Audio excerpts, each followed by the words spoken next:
Sewing is both an art and a trade. It's been a profession and a way of life since the Middle Ages. It requires a keen eye and patient hand. Today, we'll be discussing different technical methods that contribute to a final garment. For instance, the importance of fabric choice, or hand sewing versus machine sewing, as well as what sewing can mean for the people who dedicate hundreds of hours to the craft. Stay tuned to find out what goes on behind the seams.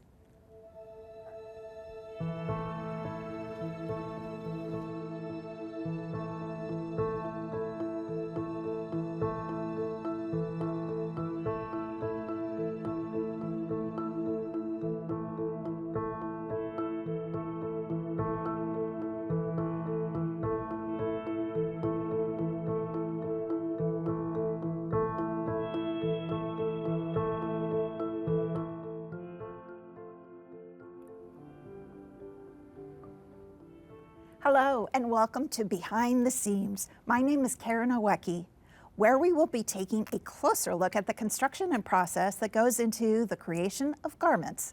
Today in the studio with us are mother and daughter seamstress duo, Carol Meyer and Rebecca Alm, here to talk about their extensive experience in this field, as well as show us some of their creations.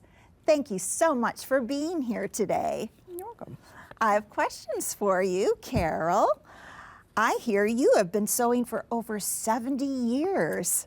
How did you start? When I was 3 years old, my grandmother put a needle into my hand because both my grandmothers were seamstresses. One was a furrier. So I started making knots in thread when I was 3 years old. And Rebecca, how did you start your business? My girlfriend and I went out to lunch, and she had mentioned that there is a need for a seamstress, and she had been to my wedding, which is our wonderful gown over here, and so she thought that I might be interested in. 12 years later, still going strong. So when did your mom put a needle in your hand? When I was 3. And that particular piece of artwork is still at my shop to point out that anybody can learn how to sew. How wonderful. How would you both describe your careers? My career was very different from my love of sewing. I'm a physical education teacher for MPS for many years. And sewing is a way that I enjoy being peaceful and extending my artistic creativity. And it's been a lot of fun to be able to make a lot of the costumes, their bridal gowns, their first communion dresses, their prom dresses. How would you say sewing has impacted your relationship as mother and daughter? Well, to be very honest, couldn't get much closer. We can talk every single day. We have a lot to talk about, and we just trust each other to the point where we're able to, kind of feel out how everything is going just by, being around each other. And what is the decision process between choosing some of the materials that you use? Materials are very tactile, and you have to feel them to be able to see how they work on the body, to be able to see how they flow, and that's the problem that we're having right now is some of the stores are closing down, and you can't get that feeling, that tactile feeling on the internet. So you go to stores in the city if we can, but there are stores in Chicago that we go to like Fishman's and Vogue, and they're factory stores, so they have a lot more fabric than they have in Milwaukee. And we've also had a trip to Vogue, to Mode in Chicago. How exciting. One of my favorite shows is Project Runway. So floor to ceiling, one whole floor is just silk. Ooh. So what are your favorite types of garments to make? I love to make costuming right now. Ren Fair, this is an indication of some of the Ren Fair things, but I also go to a ball every year. The Bal Moscovy is just at the Wisconsin Club, just a couple blocks from here. And it gets to do a little bit of research, and you get to do a little bit of exploring. And cooperation between you and your spouse. And what about you? What kind of garments do you like to make? I love to make costumes as well, but I also love working with the brides. I love working and making sure that their experience in their most stressful time in life is one that works out as smoothly as possible for them, and they get every dream that they ask for. What are some of the stories, quickly, of the costumes and outfits behind us? This one right here, this is my wedding dress. Oh, lovely. And I have this on display at my shop, so I talk to my brides all the time about it. And they always ask me the same questions, did you make your wedding dress? Like, no, I did not get to make my wedding dress because my mother wouldn't let me, because that was her gift to me. So you made this wedding dress. So we cooperatively designed it, and she built it. How long did it take you? Well, the 28 garments for her wedding, because she had a Renaissance wedding, took me 9 months. All 28 costumes in 9 months. That So is amazing. high class Elizabethan. That is amazing. The only thing we were missing were those big collars. Thank you so much for that discussion. Before we see some of Carol's work up close, we observe how garments can impact the people around us with store owner and custom seamstress Rebecca Peelan.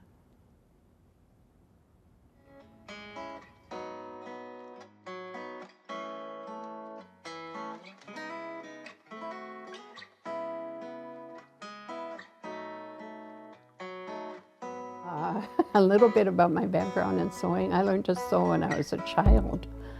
Everybody sewed. My mom sewed everything, my grandmas, my aunts, everybody sewed. The body is the canvas, the fabric is the media. I love to make people look good. You took apart old things and made new things, and I first used an electric sewing machine when I was 8 years old, but I sew for a lot of people. Usually people who can't buy clothes off a rack. They're either too tall or too short or too fat or too thin, or they want something that they can't find, like a simple black cocktail dress. Or I sewed a suit for a guy for his wedding. He wanted one in corduroy with tails and a top hat. You know, you couldn't find that in the store. Things that I really like to do would be starting from scratch and designing something together with a customer and having it turn out and be beautiful. About the second or third day I was open, somebody walked in and asked me to sew her wedding. And that was probably the first one. There's probably been 300 or 400 since then. The design process starts with ideas presented to me by the customer. And 30 years ago, that used to be somebody arriving with a notebook full of magazine pictures and drawings and little business cards and little pockets. Today they show up with their phone. And there's like 22 websites on there that they have. I like this top, I like that skirt, I like this fabric, I like this color, this is how I want my girls to look, this is what my mom wants. So my first question is, would you please send that to me in an email so I can print it out? Because I need that to look at when I make that dress or when I work with you. And then we make a prototype, which is like a mock-up. And so that's usually made out of either the lining fabric or a different fabric like a cotton muslin or something like that. That first prototype, that becomes the pattern. So I either pin it the way people want it, or we change it all together, or it becomes what it's going to work for everybody. I sew for a couple of performance groups. I designed the costumes for the Dancing Grannies for the winter. I still work with the Serena Polish group. I designed the costumes for the Italian group.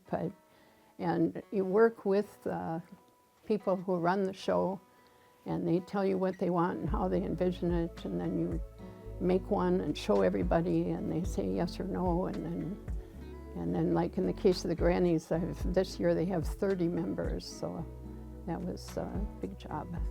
When we were young, when I was young and I and my siblings, clothes were expensive, and fabric, I mean, it was cheap.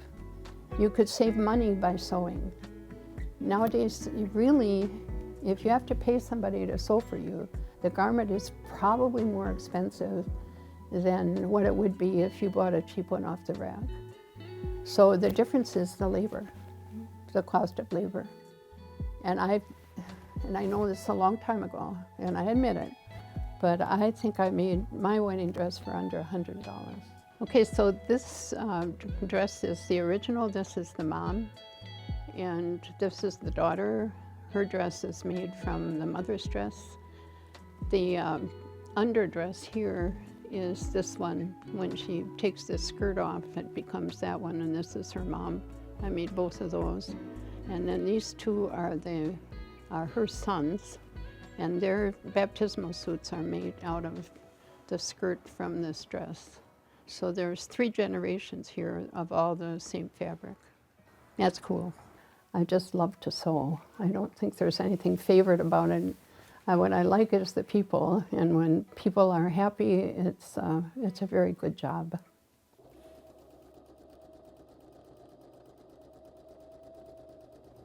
It's so interesting to see how the fabric has been with the family for 3 generations. It really demonstrates a level of sustainability that is not as common in the current clothing market.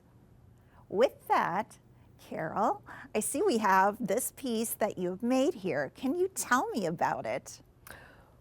Well, when we decide to do something for the ball, costuming for the ball, when we have a period costume, we spend at least 6 months doing research. So this time was my husband's time to decide. And so he decided that Captain Morgan was the costume that he wanted. So there was a lot of research that we did so that we would know exactly what happened, not as a costume, but as the real clothing of the time. So he decided on Captain Morgan. I had to decide on something that would fit with him. So I decided on Elizabeth Swann, Pirate King from Pirates of the Caribbean. And it was a lot of challenges for these particular costumes. The baldric that you see over here was designed so that all of the gold embroidery on there was done on my computer. It took me 20 times more time to be able to design it than it was to sew it. So it takes a lot of time to do the designing here, and then the sewing on the sewing machine doesn't take as much time. You press a button, your stitches come out, but the repeat on there has to be perfect. It has to be on a perfect piece of material. So the brocade in the back and the brocade on the lining is authentic to that time period, and so is the velvet. Although the velvets that we get now have some polyester blends in them that makes them more versatile, but in his time he would have all velvet in his. So how many different techniques do you think you have used on both of these? The techniques are very different when you're working with leather. I had to be very careful on whether my sewing machine could actually sew the leather. So we have a lot of trims that are going on the edges. The major part of sewing a costume or a period costume is the fit, to make sure that the fit is correct. So the techniques that you use literally have to fit in with the fabrics, and they have to fit in with the kind of things you're doing. The jabot over here is made from old doilies that used to be on the tops of the dressers. So those are kind of a recycled thing. And it's very difficult to find trims these days. So it took a lot of time to be able to find the trims. The techniques that you use, literally, you'd start with the very basics. You know, the straight stitches and a lot of the trims are involved with making sure that everything lies flat. And your favorite Your favorite tool to use is your steam iron. Yes. So how long did it take for each of these? To design them, it probably took about 6 months. To Just sew to them, Just design just them. to design them. To sew them, it took about 2 months. Okay. So you talked about the leather, you talked about this. So how many different machines do you need? Well, actually, it can do it all on one machine. But if you've got 2 machines, you can do the embroidery while you're doing the sewing. And then my husband, at the same time, as you can see the hooks down here at the bottom, Yes. the hooks there are for his swords. He will dress up in any costume as long as he can have a sword. And again, remind me, what were these used for? These are for the ball Muscovy, the masked ball that the Polish community puts out. The Serena Folk Dance Troupe has a fundraiser every year, and it's black tie and tail or period costume, and we love to be able to dance. We were just there the other day. So there's a lot of work that goes into it, but a lot of it has to do more with finding out what is appropriate for the time period. So then, is there a king and queen of this ball?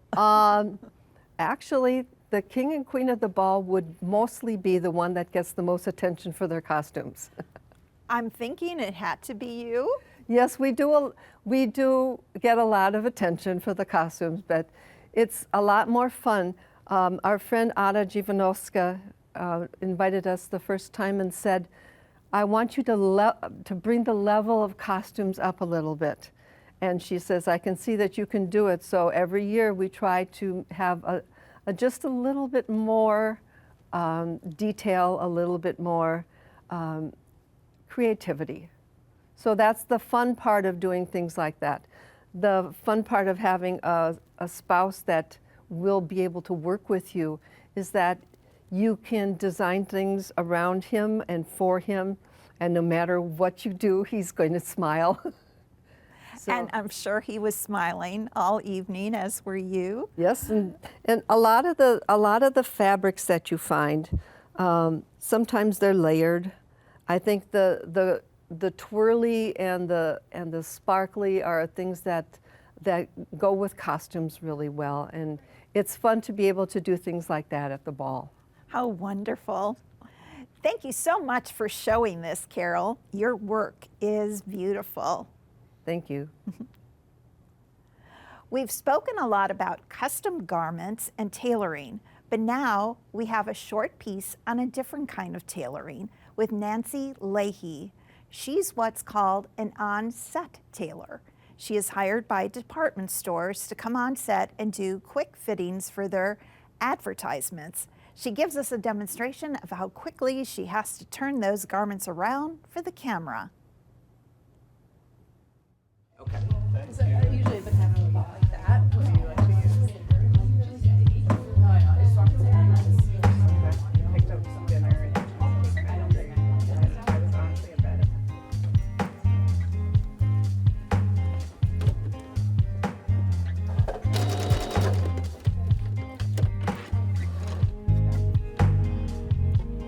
What I do is fit the garment to the model. I do children, men, and women, and fit the garment to the model, and I have to make it work for the camera, not for a client that's wearing it to an event. I think this is too full for your arm. And then we'll take this all the way down to the hem, and I'll do the same on the other side, and we'll see how we do. All right? And then I think we can get started. The model goes into the fitting room, takes off the dress, hands it out to me. I sit down right over here, zip down those side seams that I pinned, hand it back to her. She puts it on and then goes on to either set or into hair and makeup. So that's the next process.